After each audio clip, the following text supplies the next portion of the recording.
नमस्कार, आप देख रहे हैं लौकिक भारत न्यूज नेटवर्क। आपके साथ मैं हूं नेहा अंकुरवालिया।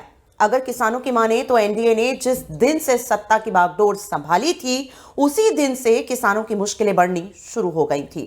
जबकि सरकार का कहना है कि किसान हमारे देश के अन्नदाता हैं, इनकी सारी जरूरत पूरी की जाएगी। लेकिन सरकार की ये बात अभी किसानों के गले से नहीं उतर रही है। हमारे संवाददाता आर पांडे ने किसानों से बातचीत की। आप खुद देखें कि किसान क्या कुछ कह रहे हैं।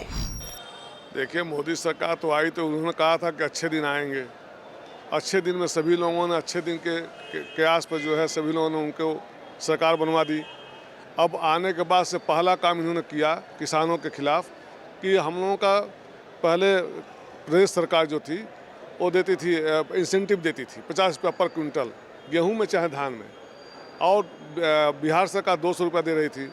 250 रुपया का लगभग पर क्विंटल एमपी सरकार देती थी, छत्तीसगढ़ सरकार देती थी।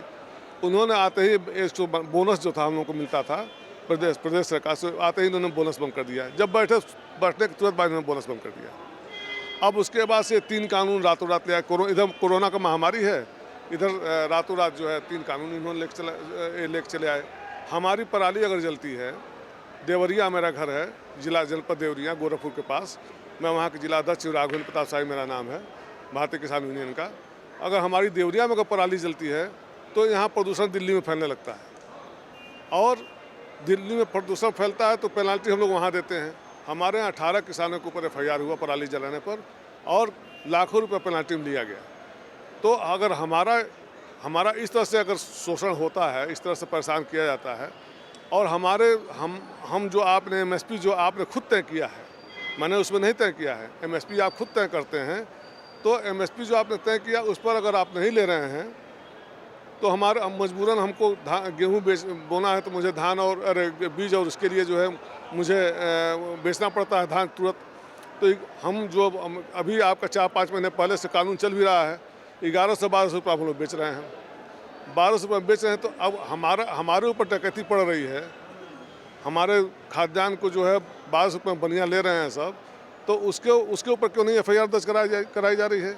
एफआईआर तो उसको भी दर्ज होना चाहिए ना। जैसे कि हमारे ऊपर एफआईआर, मतलब कि अगर हमारा पराली जलाने पर हम प्रदूषण फैल रहा तो हमारे ऊपर एफआईआर दर्ज हो रहा है, तो इस तरह से उसका भी एफआईआर दर्ज होना चाहिए। यही होना चाहिए। तो एमएसपी का अगर कानूनी दर्जा मिल जाता है तो कोई बनिया खरीदे, चाहे कॉर्पोरेट खरीदे, चाहे सरकार खुद खरीदे, तो उस पर अगर एक कानून के जामा पहना दिया जाएगा तो हमारे रेट का जो हम शोषण कर रहे हैं 1100-1200 पर, उसका बंद हो जाता। तो नहीं, आपको क्या लग रहा है कि अगर एमएसपी पे आप सामान खरीद रहे हैं या एमएसपी अगर लागू हो जाए तो फिर उसमें क्वालिटी का मामला नहीं आएगा? क्वालिटी तो जहाँ हम लोग देते हैं, यहाँ क्रय केंद्रों पर जो सरकार खुद खरीदती है, हम लोग 5-6% हम लोग दे पाते हैं उसमें, तो उसमें तो बिना क्वालिटी देखे थोड़ा ले लेते हैं। वहाँ भी क्वालिटी देखी जाती है। अगर धान हम ले आते हैं तो उसकी नमी नापी जाती है, उसको ओसवाया जाता है, सफाई कराई जाती है, जो पहिया रहता है वो हम लोग घर लेके चले आते हैं और तब जाके लिया जाता है।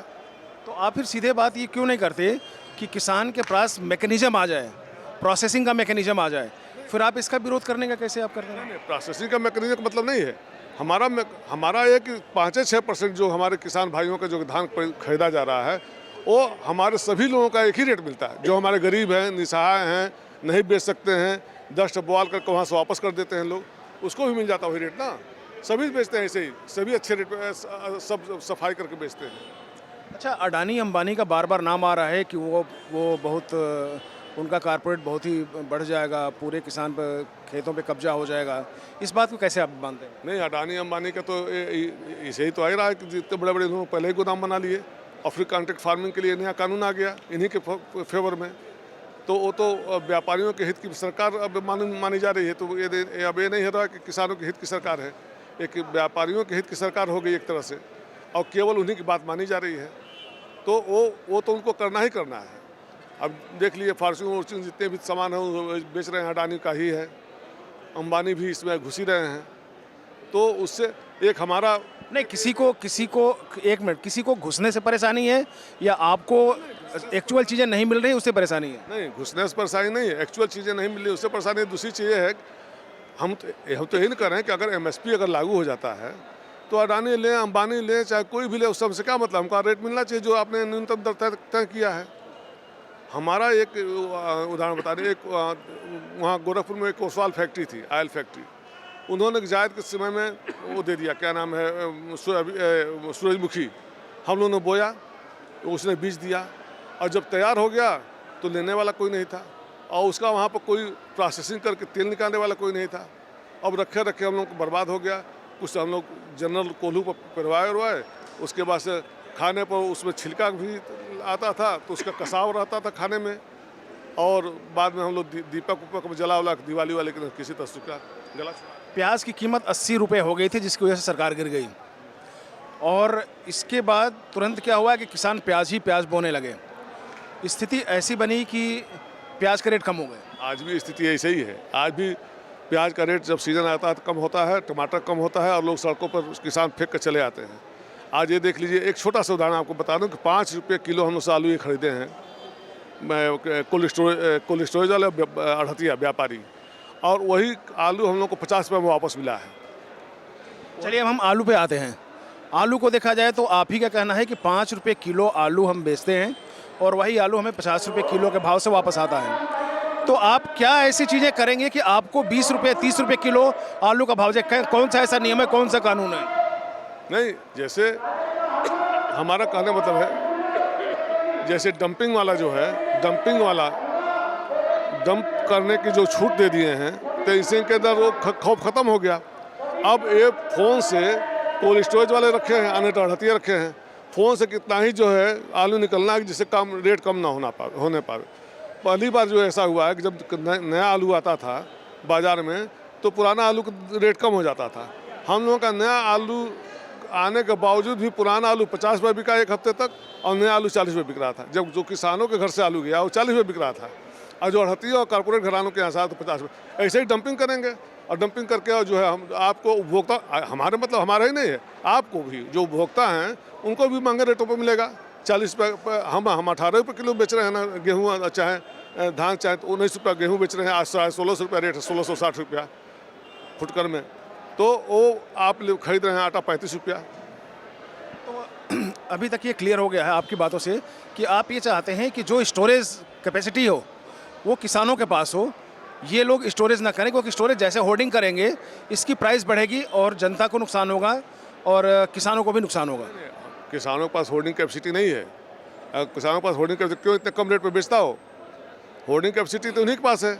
हमारा पैसा का हमको जरूरत है, तुरंत हमको खेती करनी है, तो होर्डिंग तो उनके पास करें, जैसे पहले होता था करें, लेकिन उनके ऊपर नियंत्रण रहे कि आप ज़्यादा होर्डिंग करके कृत्रिम अभाव न पैदा करने पाएँ, और जो है मार्केट में उपभोक्ताओं को ऊपर ज़्यादा बोझ न पड़े। और किसानों, भाई किसान भी तो कहीं न कहीं उपभोक्ता है, तो किसान भी उपभोक्ता के रूप में उसका शोषण ना हो, और किसानों को कम रेट पर ज़्यादा खरीदारी न करने पाए। अच्छा, पूर्वी उत्तर प्रदेश में मैंने देखा था जब हम लोग छोटे छोटे थे उसमें भी, कि लोग यहाँ पे गट्ठर में बांध के अनाज लेके चले जाते थे दुकानों पे, बीड़ी खरीद लाते थे, सिगरेट खरीद लाते थे, कुछ अनाज लेके चले आते थे, सब्जियाँ लेके चले आते थे। उनको नहीं पता है कि उनका अनाज कितना गया और उनको किस हिसाब से मिला वैसे भी। तो इसके लिए कोऑपरेटिव पहले भी बनाई गई थी, सरकार ने बनाई थी वैसे भी, लेकिन वो आज तक इम्प्लीमेंट नहीं हुआ वैसे भी। बनी लेकिन फेल कर रही है कोऑपरेटिव में भी। वहाँ पर जो कोऑपरेटिव में थे वही लूट खसोट करने लगे। जो कोऑपरेटिव में एक संस्था बनाई गई, उसमें कुछ शेयर गवर्नमेंट का भी था, कुछ शेयर पब्लिक बॉडी का भी था। तो उसमें भी जो गवर्नमेंट मतलब जो सेमी सेक्टर जो था, उसमें जो सचिव थे वो अपना खाना पीना शुरू कर दिए। तो कोऑपरेटिव फार्मिंग तो लाश ही होनी है उसमें। कोऑपरेटिव हम लोग का नहीं चल पाएगा, पूरी तरह से बिल्कुल नहीं चल पाएगा, जिसे हम लोग देख रहे हैं। और वहाँ पर ले आते थे लोग, बनिया बाहर रहता था, तौलता था, अगर 16 रुपया था तो 8 रुपया देता था, लोग जाकर खरीद लेते थे। मूली, अरे वो क्या नाम है, प्याज और मसाला और दाल, चाहे जो भी कमी रहती थी वो खरीदते थे। तो पहले भी इसी तरह शोषण होता था। तो आज इसको कैसे आप ठीक करेंगे? नहीं, कोई सिस्टम, कोई सुझाव आपके पास है? MSP का कानूनी दर्जा दे दीजिए, कोई भी ले उससे कम ना ले, तो अपने आप सिस्टम ठीक हो जाएगा। MSP पर अगर कानूनी दर्जा मिल गया, उस पर अगर दंड की प्रक्रिया मतलब उस पर लागू हो गई, तो अपने आप सब लोग ठीक हो जाएंगे। तो क्या आपको लगता है कि इससे फिर खून खराबा नहीं बढ़ेगा? अगर एक बनिया कोई आढ़ती बन के बैठ गया वहाँ पे, और 4 किसान गए वहाँ पे और अपना अनाज देने की कोशिश की वहाँ पे, और फिर वो उसको नहीं ले पाया, बोला कि नहीं जी हम तो इस भाव में नहीं तो हमें ये क्वालिटी दो आप, तो उसको कैसे आप कम्प्रोमाइज़ करेंगे और उसको कैसे रोक पाएंगे? नहीं उसमें खून खराबाने जैसे बनिया तो जाकर दरवाजे पर हम लोग इसलिए लेते हैं लोग। चाहे हम अगर कारपोरेट घराना अगर वहाँ कांटा लगाता है तो वहाँ पर हम लोग ला के दे देंगे। ITC वाले लगाए थे 2-3 साल पहले हम लोगों के यहाँ, और जो MSP का ही रेट देते थे हम लोगों को, हम लोग वहाँ देते थे, कोई दिक्कत नहीं हो रही थी। तो चलिए, आपका कहने का मतलब ये है कि जो भी सरकार करे, लेन और देन का बिल्कुल ट्रांसपेरेंट सिस्टम हो ताकि किसान को भी फ़ायदा हो। जो लागत है और जो पैदावार के वास्ते मुनाफा है उसमें थोड़ा सा सामंजस्य बना रहे, इसलिए कि अगर हम लोग खेती करते हैं, अगर कोई तबीयत खराब हो गई हमारी, बच्चे का कोई अन्नप्राशन चाहे कोई मुंडन चाहे कुछ और कार्यक्रम कराना पड़ा, तो कहीं न कहीं गिरवी रखना पड़ेगा या बेचना पड़ता है। किसान से और क्या मांग है आप? किसान से मतलब सरकार से और क्या किसान की मांग है? बस यही है कि इसका हम लोग दें, तीनों काले कानून वापस करें, पराली पर जो झूठे मुकदमे लगाए गए हैं उनको समाप्त किया जाए। तो यही सब मांग है जो हम लोग 4 मांग चली थी। इसी के साथ अभी फिलहाल इतना ही। देश और दुनिया की बाकी खबरों के लिए देखते रहिए ABNN।